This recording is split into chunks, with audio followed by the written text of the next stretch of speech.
Students, I hope आप सब खैरियत से होंगे। तो आज हम 10th क्लास का सेकंड चैप्टर स्टार्ट करने लगे हैं। तो देखते हैं सेकंड चैप्टर में हमारे पास क्या है। सेकंड चैप्टर में हमारे पास है data type, assignments, input and output statements है। तो इसमें हम थोड़ा सा प्रोग्रामिंग की तरफ जाएंगे। जो 10th क्लास में आपको पता है कि हमारे पास कुछ प्रोग्रामिंग आती है, तो हम उसको कुछ डिस्कस करेंगे। उससे पहले जो उसकी बेसिक्स हैं, इस चैप्टर में हम उस चीज़ को डिस्कस करेंगे। पर डाटा टाइप आएगा कि जो हम प्रोग्राम में डाटा एंटर करते हैं वो किस किस तरह का होगा। असाइनमेंट ऑपरेटर के बारे में पढ़ेंगे। इनपुट एंड आउटपुट स्टेटमेंट्स के बारे में पढ़ेंगे कि किस तरह से हम कंप्यूटर के अंदर प्रोग्रामिंग में हम इनपुट और आउटपुट कर सकते हैं। कैसे हम प्रोग्रामिंग में इनपुट करेंगे, फिर उसके बाद हमें रिजल्ट आएगा आउटपुट की फॉर्म में। तो फर्स्ट हम इसका इंट्रोडक्शन देखते हैं। ये सब काम हम किसके अंदर करेंगे, प्रोग्रामिंग हम किस इंटरप्रेटर में करेंगे, कंपाइलर इस्तेमाल करेंगे या कोई दूसरा असेंबलर इस्तेमाल करेंगे, और दूसरा ये देखेंगे कि हम कौन सी लैंग्वेज इस्तेमाल करेंगे। तो सेकंड चैप्टर में 10th क्लास में हमारे पास है GW बेसिक। इसके अंदर हम बेसिक लैंग्वेज क्या करेंगे, इस्तेमाल करेंगे।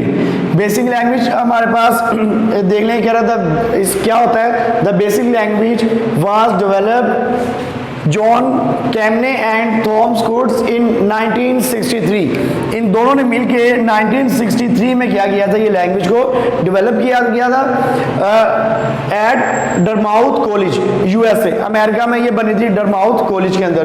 कह रहा है it was invented was an instructional tool to teach fundamental programming concepts to students.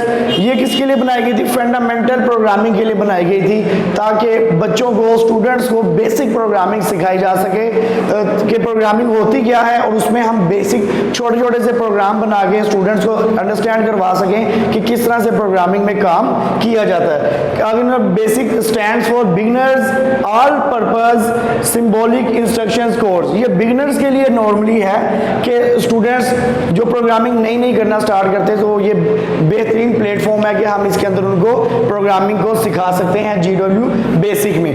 और इसमें हम बेसिक्स, इसमें GW बेसिक में हम क्या कर सकते हैं, स्टूडेंट्स को इजीली अंडरस्टैंड करवा सकते हैं कि उन्होंने किस तरह से प्रोग्रामिंग को करना है, किस तरह से प्रोग्रामिंग को लेके चलना है। इसके अंदर हम छोटे छोटे प्रोग्राम बना सकते हैं ताकि स्टूडेंट्स उसको इजीली अंडरस्टैंड कर सके। 5, 6, 7 लाइन्स का, 10, 12 लाइन्स का हम प्रोग्राम इजीली बना सकते हैं, ताकि क्या कर सके स्टूडेंट्स जो बेसिक है, जो नए नए प्रोग्रामिंग सीख रहे हैं, वो इसको समझ सके। अब हमारे पास ये है मोड्स ऑफ ऑपरेशन कि ये जो प्रोग्रामिंग है GW बेसिक है, ये किस तरह से वर्किंग कर सकती है। और ये हमारे पास इसके काम करने के कितने तरीके हैं। हमारे पास there are 2 types of modes. First one is the direct mode and the second one is indirect mode. एक हमारे पास डायरेक्ट मोड होता है और दूसरा हमारे पास इनडायरेक्ट मोड होता है कि हम इन दो पैटर्न में, इन दो वेज में क्या कर सकते हैं, प्रोग्रामिंग को GW बेसिक को लिख सकते हैं।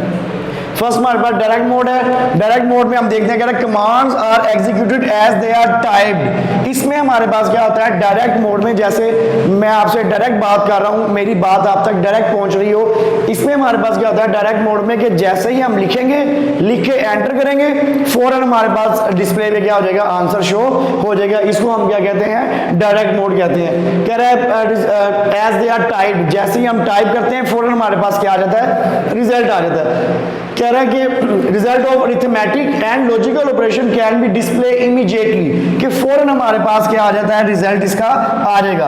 But the commands themselves are lost after execution. कह रहा है कि जब आप इसको एंटर कर देंगे तो फिर आप इसमें कोई चेंज नहीं कर सकते, फिर डायरेक्ट हमारे पास आंसर ही आएगा, फिर हमारे पास कोई और ऑप्शन नहीं होगा कि हम इसको, जो हमने ऊपर लाइंस लिखी थी, उसको हम क्या कर सके, चेंज कर सकें। तो इसकी एग्जाम्पल हम देखते हैं। एग्जाम्पल में ओके लिखा आ रहा होता है नॉर्मली।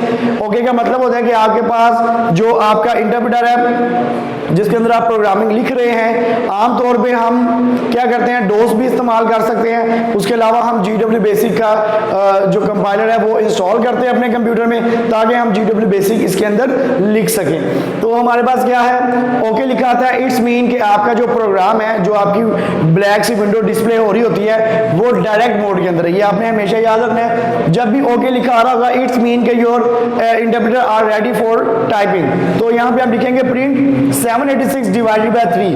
तो हमारे पास देखें एंटर किया, एंटर करने के बाद फौरन हमारे पास क्या आ जाएगा 262 हमारे पास आंसर डिस्प्ले के ऊपर शो हो जाएगा। फिर उसके बाद दोबारा ओके लिखा आ जाता है। इट्स मीन कि आपने जो एक टास्क दिया था वो क्या हो गया, कंप्लीट हो गया है, आंसर उसका आ गया है। अब हम क्या करेंगे, नेक्स्ट हमने लिखा है print welcome to GW basic. इसको डबल क्वेश्चन मार्क्स में लिखेंगे वेलकम टू GW बेसिक। पहले हमने एक न्यूमेरिक वैल्यू को किया था, अब हम क्या करने जा रहे हैं, एक स्ट्रिंग को करने जा रहे हैं। ये नेक्स्ट आपको इंशाल्लाह बताएंगे कि न्यूमेरिक और स्ट्रिंग्स में क्या फर्क आ रहा है। हमारे पास कह रहा है वेलकम टू GW बेसिक, हमने इसको लिख के एंटर किया तो फौरन हमारे पास वेलकम टू GW बेसिक लिखा हुआ आ जाएगा और फिर ये डायरेक्ट मोड में वापस चला जाएगा। ये हमारे पास डायरेक्ट मोड होता है। इसके अंदर हम क्या होता है, क्विक आंसर लेके हमने आना हो, जल्दी आंसर लेके आना हो तो हम डायरेक्ट मोड के अंदर इसको कर सकते हैं, इजीली कर सकते हैं। फिर उसकी और इसमें हमारे पास क्या होता है, डायरेक्ट मोड में भी आप लिख सकते हैं और ये डिबगिंग के लिए भी इस्तेमाल हो सकता है। आपने कोई काम करना है, आप फौरन उसको डायरेक्ट मोड में लिख के चेक करें कि क्या उसका आंसर ठीक आ रहा है या नहीं आ रहा।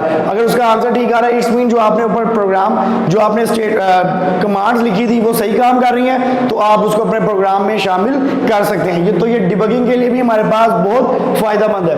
उसके बाद होता है हमारे पास इनडायरेक्ट मोड। इनडायरेक्ट मोड में हमारे पास क्या होता है, ये है प्रोग्राम लिखने के लिए। पहले हम पूरा प्रोग्राम लिखेंगे, फिर उसको हम क्या करेंगे, एग्जीक्यूट करेंगे। इन दोनों में हमारे पास ये फर्क है, ये डायरेक्ट मोड में चलता है। डायरेक्ट मोड हमारे पास क्या होता है कि फौरन जैसे ही हम लिखेंगे उसके बाद फौरन हमारे पास आंसर आ जाएगा। As we are type, as they are type, जैसे ही हम लिखेंगे फौरन आंसर आ जाएगा। इनडायरेक्ट मोड में हमारे पास क्या होगा, कह रहा था indirect mode is used to type programs. Program statements are always preceded by line number and are stored in memory. तो इनडायरेक्ट मोड में हम क्या करते हैं, पहले हम पूरा प्रोग्राम को लिखते हैं, उसके अंदर हम लाइन नंबर को इस्तेमाल करते हैं। इनडायरेक्ट मोड के अंदर हम लाइन नंबर को इस्तेमाल नहीं करते, आपने इसकी एग्जांपल में देख लिया है। इसके अंदर हम क्या करते हैं, लाइन नंबर को इस्तेमाल करते हैं। पहले पूरा प्रोग्राम लिखते हैं, लिखने के बाद उसको क्या करते हैं, रन कमांड से उसको एग्जीक्यूट करवाते हैं और फिर हमें डिस्प्ले के ऊपर रिजल्ट शो हो जाता है। तो इसके बाद देखते हैं, हमने ओके लिखा हुआ है, इट्स मीन ये डायरेक्ट मोड है।